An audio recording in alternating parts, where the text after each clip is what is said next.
네, 감사드립니다. 콧구멍을요, 휴지로 이렇게 막고 싶어요. 그럼 너무 웃기겠죠? 막 콧구멍을 계속 질질 새가지고, 심정은 그렇습니다. 그래서 오늘 말씀 들으실 때 잘 들으셔야 돼요. 제가 헷갈릴지도 모르기 때문에 잘 들으시길 바랍니다. 더욱더 심혈을 기울이셔서 들으시기 바라겠습니다. 오늘 우리에게 주신 하나님의 말씀은 요한복음 21장 15절부터 17절 말씀 가지고 주님은 아신다라는 제목으로 함께 말씀의 은혜를 나누고자 합니다. 오늘로 부활절 설교를 마무리하게 됩니다. 다음 주 한 주가 있지만 다음 주는 그 가정의 주일이고 그리고 또 주의 승천일이 겹치는 주일이기도 합니다. 그동안 특별한 테마나 주제별 설교를 하지 않았고 절기에 따른 교회력에 따라서 그 본문을 가지고 성서 주례를 하면서 위주로 설교해 왔습니다. 그러나 이번 사순절이랑 부활절을 거치면서 특히나 저희가 부활절에는 이 부활하신 예수 그리스도의 사건에만 초점을 맞추었습니다. 특히나 지난주와 이번 주는 요한복음에서만 나타나는 21장, 이 부활하신 예수께서 제자들에게 나타나실 모습입니다. 그것도 디베랴 호숫가에서 제자들을 만나시고 또한 제자들이 밤새 수고하였지만 아무런 소득도 없었던 제자들에게 오른편에 던져보라는 말씀을 하시고 제자들이 그대로 하니까 153마리의 물고기가 잡혔다라고 합니다.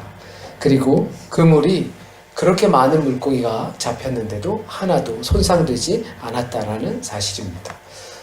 우리가 현대 물고기 그물 잡는 그런 그물을 썼다라면 나일론이나 폴리에스테르 이런 좋은 재질로 하기 때문에 아마 큰 물고기도 손상이 가지 않을 겁니다. 하지만 기원 막 된 시점이죠. 0세기 또는 1세기. 이때 그물이라고 하는 것은 대부분 거기서 자라나는 갈대라든지 그러한 그 식물성들을 가지고 엮어서 만든 것입니다. 그렇기 때문에 거기서 153마리 물고기가 잡혔는데도 손상이 가지 않았다라는 것은 놀라운 일이죠. 그것은 의미하는 바가 있는 겁니다. 이 본문을 가지고 우린 지난주에 몇 가지를 보았습니다. 우선 이 상황이 새벽을 맞이하는 제자들의 상황이었다는 것입니다. 사랑하는 선생님을 만났지만 그렇게 기뻐하고 별로 홍조된 느낌을 전혀 제자들로부터 찾아볼 수 없었습니다.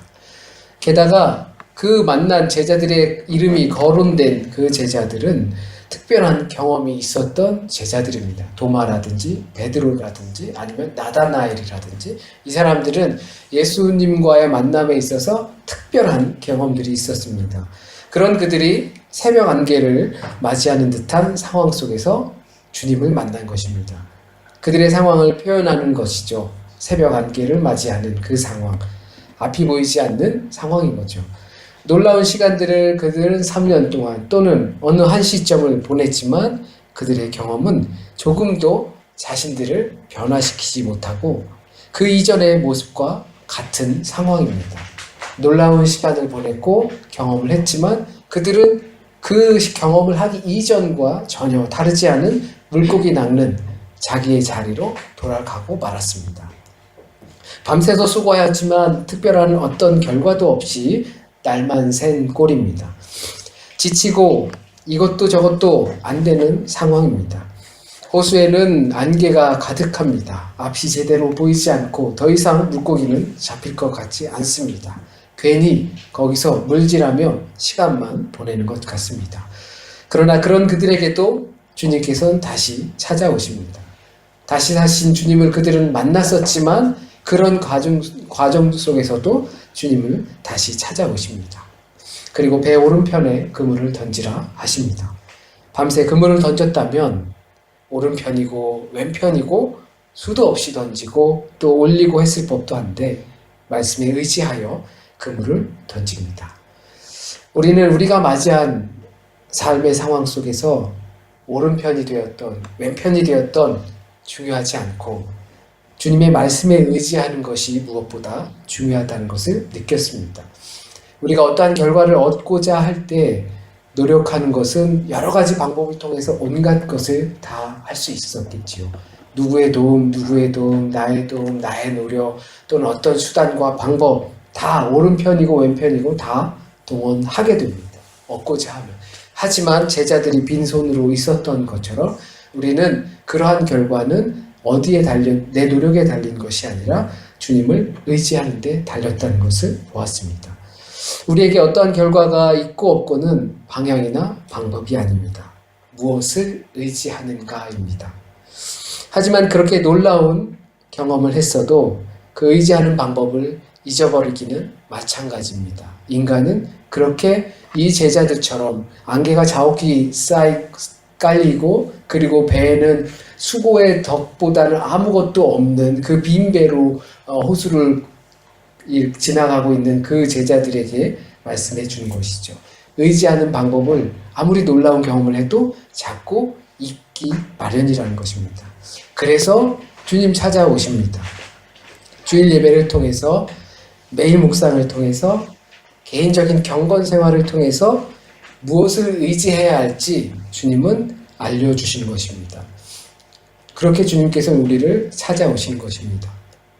자꾸만 잊어버리는 인간에게 찾아오셔서 야단치시는 게 아니라 내가 지난주에도 나를 의지해야 된다고 말했지 않았냐 라고 찾아오셔서 야단치는 게 아니라 한 1cm도 변함이 없구나, 전진이 없구나 라고 야단치시는 것이 아니라 같이 밥 먹자고 하십니다. 밥도 못 먹으면서 수고했지, 애썼지, 빈배로 오니까 얼마나 허탈하고 허무하겠니. 와서 밥 먹자 같이. 무엇을 의지해야 할지 제자들에게 그렇게 위로해 주셨습니다. 하지만 밥 먹고 힘내서 다시 가야지 라고 우리를 다시 회복시키십니다. 그리고 오늘 본문 속에서 식사 후에 베드로에게 한 가지 질문을 3번에 반복하여서 동일하게 하십니다. 물론 이것은 베드로에게만 해당되는 것은 아닙니다. 지금 베드로는 제자들을 대표로 하고 있습니다.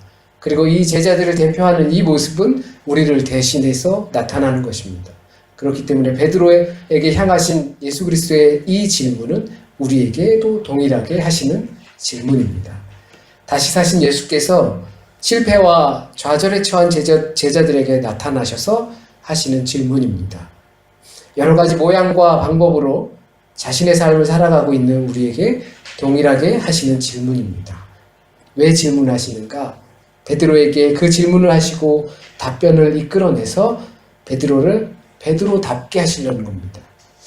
베드로를 베드로답게 하시는 것이 과연 무엇일까 하시겠지만 베드로의 전의 모습들을 기억하시면 좋습니다. 그런데 21장에 나타난 이 베드로의 모습은 기운이 쫙 빠졌습니다. 자신이 없습니다. 네가 나를 사랑하느냐라고 했을 때도 그 베드로의 모습, 과거의 모습을 찾아볼 수가 없습니다. 한편으론 성숙했다 할 수도 있겠지만 베드로의 모습이 있어야 하는 것입니다. 그래서 베드로에게 그 질문을 하면서 베드로의 모습을 찾아주려고 하는 것입니다. 주님께서 우리에게 그와 같이 동일하게 질문을 하십니다. 네가 나를 사랑하느냐? 라고 하는 것은 우리의 사랑을 확인하는 것이기도 하지만 우리의 모습을, 우리 안에 있는 모습을 뽑아내려고 실패와 좌절과 또는 계획이 무산된 것들을 통해서 힘이 쫙 빠져있는 우리에게 네가 나를 사랑하느냐? 라고 질문하시는 것은 너의 그 모습, 원래 그 모습 다시 찾아야 돼 라고 하시는 것입니다. 지금 우리의 상황 속에 들어오셔서 그 질문을 하십니다. 네가 나를 사랑하느냐? 사랑을 확인하는 과정이기도 합니다. 하지만 우리에게 우리의 모습, 이것을 대답할 때 좌절된 모습으로 대답하는 너를 보기 원하는 것이 아니라 좌절 가운데서 회복된 모습으로 사랑합니다 라고 대답하는 너를 확인하고 싶어 하는 것입니다. 이 사랑하느냐라는 말을 우리말로 번역을 해서 좀 그렇죠. 고대 그리스어로는 이 사랑이라는 것이 몇 가지 종류의 사랑이라는 것이 있습니다. 번역을 하면 사랑이지만 하지만 아가페라든지 그 필로스라든지 또는 에로스라든지 이런 종류의 사랑의 감정을 표현하는 단어들이 있습니다. 그 단어들마다 조금씩 가지고 있는 의미들이 다릅니다. 그렇기 때문에 우리 안에서도 호감이 있다든지 애정이 있다든지 좋아한다든지 사랑한다든지 같은 의미를 전달하지만 조금 수위라든지 이런 거에 따라서 다르죠. 요즘 말로는 썸을 탄다든지 더 진화된 무엇이 있는지 모르겠지만 그런 표현들로 해서 우리에게 좀 더 자세히 알려주시고자 하는 것입니다. 이거를 우리가 조금 더 쉽게 이해하자면 아가페는 전적인 사랑입니다. 신적인 사랑입니다. 절대적인 사랑. 부모와 자식 간의 사랑. 부모의 내리사랑. 뭐 이런 것이죠. 하나님의 인간 사랑. 이런 것입니다. 그런데 필로스라는 것은 쉽게 말하면 우정과도 같은 것입니다. 그렇게 인간적인 사랑을 하는 것입니다. 에로스는 뭐 잘 아실 거예요. 맞아요. 생각하는 그 에로스의 사랑이 맞는데 그 과거 고대 그리스에서는 이 에로스는 밀교와 굉장히 근접해 있어요. 그 비밀스러운 종교들, 그러한 우리 요즘 말로는 사이비죠. 그런 사이비들이 이 성적인 문란함을 통해서 무아지경에 빠지면 그것이 어떤 영적인 세계에 들어갔다라고 하기도 합니다. 그래서 이제 고대에는 마약도 하면서 이 주술사들이 막 그렇게 해가지고 환각에 들어가면서 자기가 접신했다 뭐 이렇게 하기도 합니다. 그래서 이것을 우리말로 조금 우리의 표현으로 예수님의 질문, 네가 나를 사랑하느냐라고 처음 질문할 때 예수께서 아가페로 너 나 사랑하니? 라고 물으신 겁니다. 그런데 베드로는 주님, 저는 필로스로 사랑합니다. 너 아가페로 나를 사랑하지? 주님, 아시잖아요. 저는 필로스로 사랑합니다. 그러면 필로스로 나를 사랑하는 거 맞지? 주님, 그것도 잘 아시잖아요. 근심하며 베드로는 대답합니다. 저는 필로스로 주님을 사랑합니다. 이거를 조금 다른 우리 표현으로 바꿔보면 이럴 것 같아요. 너 나 전적으로 사랑하지? 근데 우리는 그렇게 대답하는 거예요. 그때그때 달라요. 그때그때 달라요. 상황에 따라서 주님을 사랑하는 그 정도가 달라요. 너 나 전적으로 사랑하지? 그때그때 다르다니까요. 그러면 그때그때는 달라도 나를 사랑하는 건 맞지. 그것도 좀 그때그때 달라요. 만약에 여러분의 애인이나 또는 남편, 부인이 이것을 확인하고 싶어 할 때 여보 나 사랑하지? 라고 할 때 그때 달라. 난 사랑하지 않아. 만약에 이렇다면 그냥 좋아해. 정으로 사는 거지. 야 의리로 사는 거야. 이러면은 어떻게 하실래요? 지금 한참 연애하고 계신 분들, 아니면 신혼이신 분들, 만약에 그렇다면 그 관계를 계속 진행하시겠어요? 아니면 어떠한 변화를 위해서 노력하시겠어요? 아마 이것은 예수께서 당한 제자들, 너무나 사랑하는 베드로와 당한 그 직면한 모습입니다.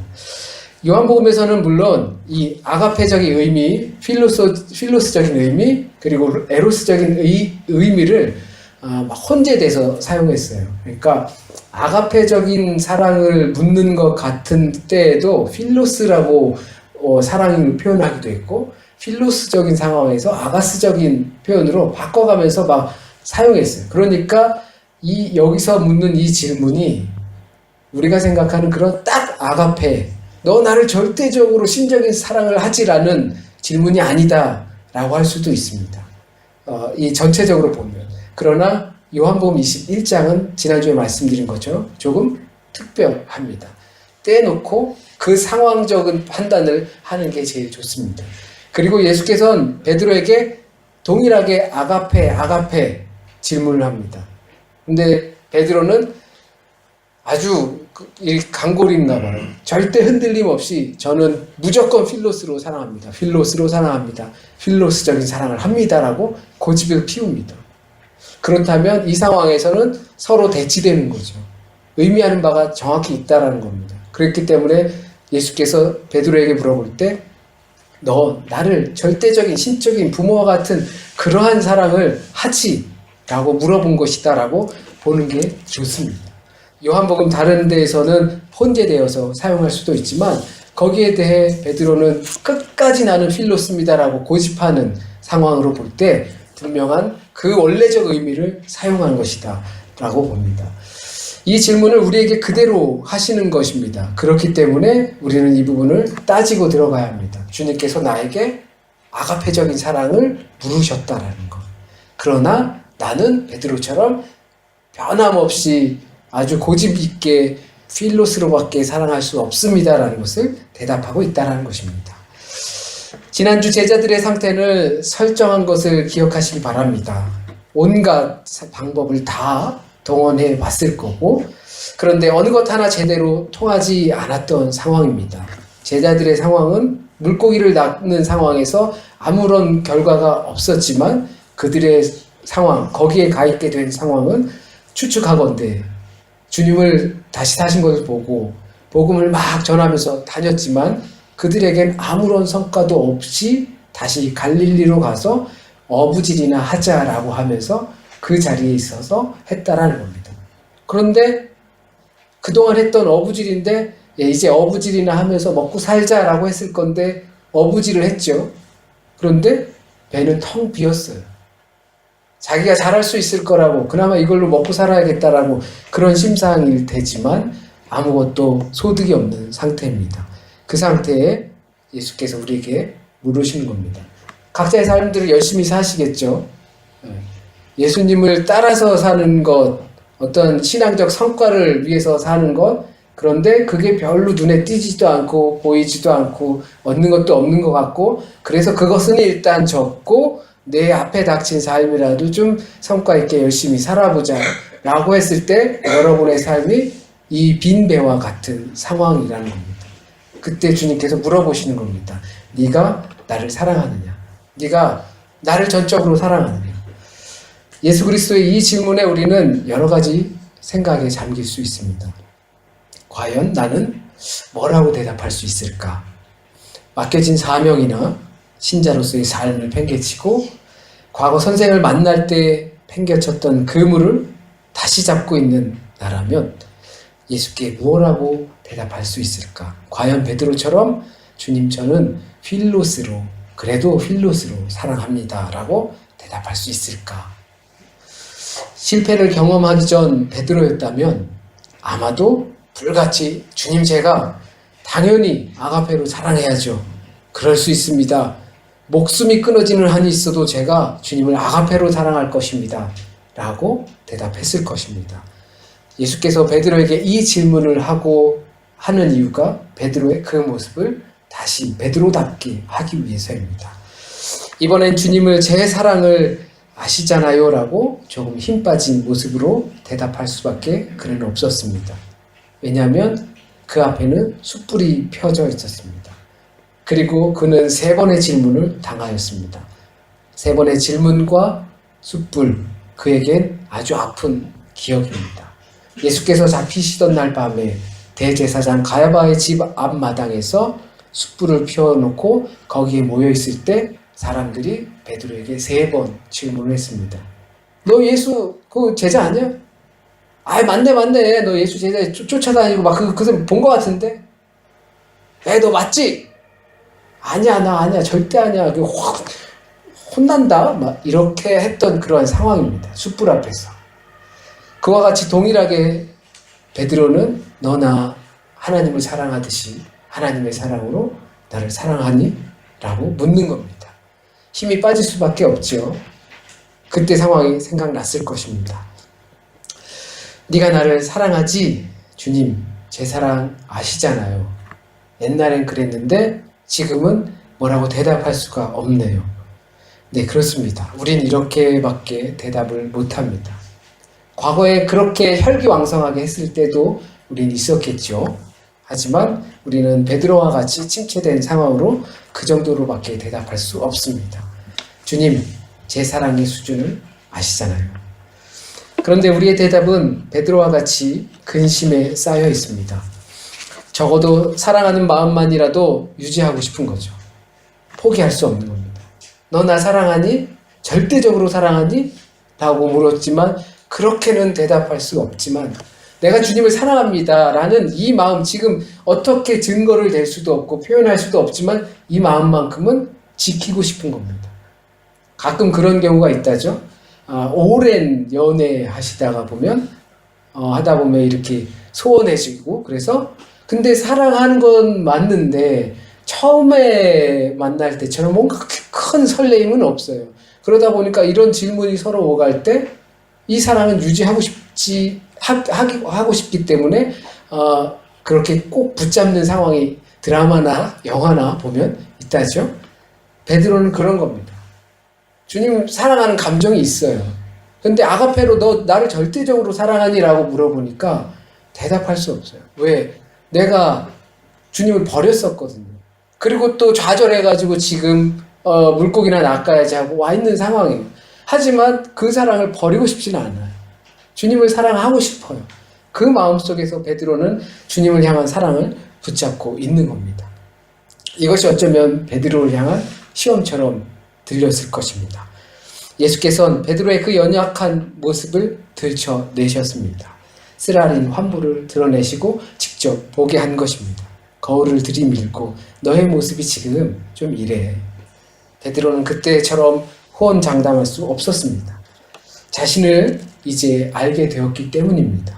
실패하고 좌절한 것 때문에 그런 것이 아니라 이제 내 모습이 주님께서 그렇게 다가오셔서 네가 나를 사랑하느냐라고 물을 때 호기롭게 대답할 수 없는 상황이라는 것을 보았기 때문입니다. 하지만 절대 포기하고 싶진 않은 거죠. 자기의 능력이 주님을 절대적으로 사랑할 수 없다는 것을 인정하는 것입니다. 그러나 이 사랑만큼은 꼭 지켜야 할 텐데 이 사랑마저 지킬 수 없다면 나라는 존재가 완전히 무시당할 것 같은 느낌입니다. 그러나 선뜻 대답은 나오지 않습니다. 주님, 그것도 아시잖아요. 제 사랑을. 이렇게밖에 대답할 수 없습니다. 예수께서는 베드로의 동일한 대답에 동일한 대꾸를 하십니다. 내 양을 돌봐라. 아가페로 사랑을 물으시든 빌로스로 대답을 하든 근심에 빠져있든 3번을 질문하시면서 여러 모양으로 사랑을 확인하시면서 동일한 대꾸로 답하십니다. 내 양을 돌봐라. 실패를 경험한 그에게, 좌절한 그에게, 자신의 사랑을 차마 장담할 수 없는 그에게 주님의 양을 돌보라고 명령하십니다. 이 상태로 제가 어떻게 양을 돌봅니까? 저는 절대적으로 주님을 사랑할 수 없다니까요. 세상 낙도 있고 내가 가야 할 바도 있고요. 저는 지금 실패했고요. 주님을 버렸었고요. 주님을 절대적으로 사랑할 수 없는 지금 그 모양 그 꼴입니다. 그런데 어떻게 주님의 양을 먹입니까? 주님은 근데 상관하지 않습니다. 아가페로 너 나 사랑하니? 아니요. 필로스로밖에 사랑 못해요. 그러면 내 양을 먹으라. 무슨 소리입니까? 네 꼴, 네 상태, 네 모양 그거 중요하지 않다라는 겁니다. 네 꼴과 네 모양, 네 상태로 갖다가 내 양을 먹일 수 있다라고 생각하는 네 그 자체가 잘못된 거야. 그렇기 때문에 지금 네 상황 너무나 좋아. 실패한 거 너무 좋아. 이제 내 양을 먹여. 어떻게 제가 이 꼴을 하고 양을 돌볼 수가 있습니까? 어쩌면 우리가 생각하는 부분이기도 합니다. 꼴이 좀 번듯해야 좋은 차도 좀 타고 출세도 하고 멋진 하여튼 뭔가를 좀 갖춘 상태에서 복음을 전해야 잘 전해질 것 같은 거죠. 그렇기 때문에 주님 제 꼴을 먼저 좀 추스리고요. 그 다음에 주님의 나라 그건 좀 나중에 신경 쓰든지 하고요. 일단 꼴이 반듯해야지 가르칠 거 아닙니까? 라고 우리는 생각하는 겁니다. 꼴이 먼저입니까? 아니 내 상황이 먼저입니까? 아니면 주님께서 말씀하신 그 복음을 전하는 것, 양을 먹이라는 것이 먼저입니까? 우리는 솔직히 우리가 자신이 알 거라 생각합니다. 그러나 주님께서는 말씀하십니다. 너의 사랑의 크기는 진작부터 중요하지 않았어. 아가페든 필로스든 상관없어. 그것과는 아무런 상관없이 내 양을 돌보아라. 나의 위치와 상태와 아무런 상관없이 양을 돌보라고 명령하십니다. 늙으면 늙은 대로, 못 배웠으면 못 배운 대로, 실패했으면 실패한 대로, 애가 있으면 애가 있는 대로, 병들었으면 병든 대로, 빚이 있으면 빚이 있는 대로 정말 상관없어. 이 꼴로. 그 꼴이 네 꼴이 어때서? 무슨 복음이 전해지나 생각하겠지만 그것과는 아무런 상관없이 전해지는 것이 복음이야. 존 웨슬리 목사, 감리교회를 세우신 존 웨슬리 목사님은 옥스퍼드 대학 출신입니다. 그는 젊어서부터 철저한 신앙을 가지고 경건 생활을 했던 신앙인이었습니다. 그러나 그는 자신의 출신과 과거의 무색하리만큼 많이 배웠지만 미국 조지아주라는 곳에 가서 복음을 전하러 선교사로 갔지만 철저하게 실패하고 도망치듯이 영국으로 돌아왔습니다. 그런데 그는 신기한 경험을 했습니다. 배를 타고 미국으로 건너가고 있는데 거기서 풍랑을 만났습니다. 철저한 경건 생활로 단련된 그였지만 그 배 가운데서 폭풍우를 만나니까 두려웠습니다. 죽을까봐. 그런데 한켠에서 독일계 경건주의 반대 모라비안이라는 그 교도들이 함께 모여서 그 풍랑 속에서 찬송하며 기도하며 평안한 모습으로 있는 것을 보았습니다. 아이들까지도 그러면서 너무나 놀래서 당신들은 두렵지 않습니까? 그러니까 이 아이들조차도 우리는 두렵지 않습니다. 주님과 함께하는 것이라면 아무런 두려움이 없습니다. 충격을 받고 선교를 나갔지만 실패하고 다시 돌아와서 완전히 좌절한 상태에서 존 웨슬리는 이 모라비안 교도들을 찾아갔습니다. 자기에게 길이 있을 거란 생각이죠. 가서 어느 한 모임에 갔을 때 거기서 마틴 루터의 로마서 서문을 읽어내리는 그 모라비안 교도의 신자들의 이 인도자의 그 목소리를 듣고 그 내용을 듣고 너무나 가슴이 뜨거워져서 그의 일기장에 회심의 일기를 쓰게 되었습니다. 그런데 웨슬리는 걱정이 하나 있었어요. 자기는 믿음이 없어요. 목사가 되었지만 믿음이 없어요.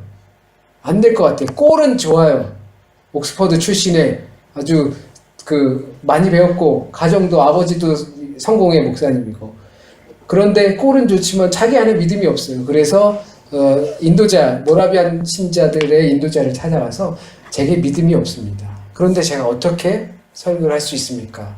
라고 했더니 그가 대답해 준 것이 믿음이 없으면 믿음이 생길 때까지 설교하세요. 그리고 믿음이 생기기 위해서 설교하세요. 믿음이 없는 자신을 위해서 설교하세요. 라고 가르쳤답니다. 포기하고 싶었지만 존 웨슬리는 다시 그 길로 돌아섰다라는 것입니다. 그렇습니다. 우린 우리의 사랑을 너무나 잘 압니다. 어떻게 사랑이 변하니 하는 것처럼 우리의 사랑이 어떻게 변하고 있는지 너무나 잘 압니다. 그리고 그 사랑의 수준도 너무 잘 압니다. 그러나 주님께서 그 크기가 중요하지 않다고 이야기하십니다. 나의 상태, 내 꼬라지도 중요하지 않다고 합니다.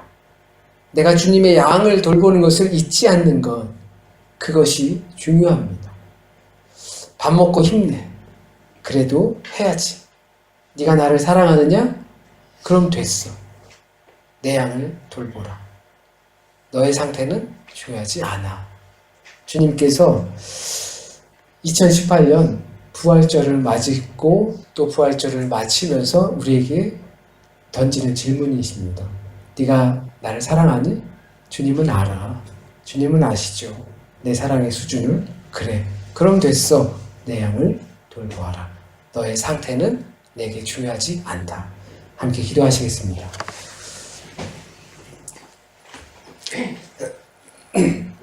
주님, 성공하고 싶었습니다. 잘 나가고 싶었고 정말 남들이 부러워하는 그런 상태에 놓이고 싶었습니다.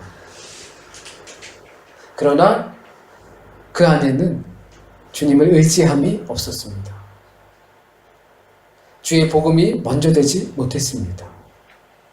믿음 없는 모습으로 성공하고 출세하고 내가 원하는 것을 얻게 되면 그때서 복음을 전할 수 있을 것이라, 그때서 복음이 영향력을 갖게 될 것이다 라고 생각했습니다. 많은 사람들이 부활을 믿지 못하는 것처럼 내가 그 부활 앞에, 그 복음 앞에 죽고 희생되고 또 낮아지지 못하기 때문에 내가 전하는 그 복음에 아무도 영향을 받지 못합니다. 그 모습을, 믿음 없는 모습을, 사랑 없음을 보게 됩니다. 하나님, 그런 제가, 그런 우리가 주님께 대답합니다. 주님, 저희 사랑을 아시죠? 주님은 아시잖아요. 수시로 변하는 그때그때 다른 주님을 향한 우리의 사랑을 아시잖아요. 그런 모습이라도 주님, 주의 양을 돌보는데 쓰시겠습니까?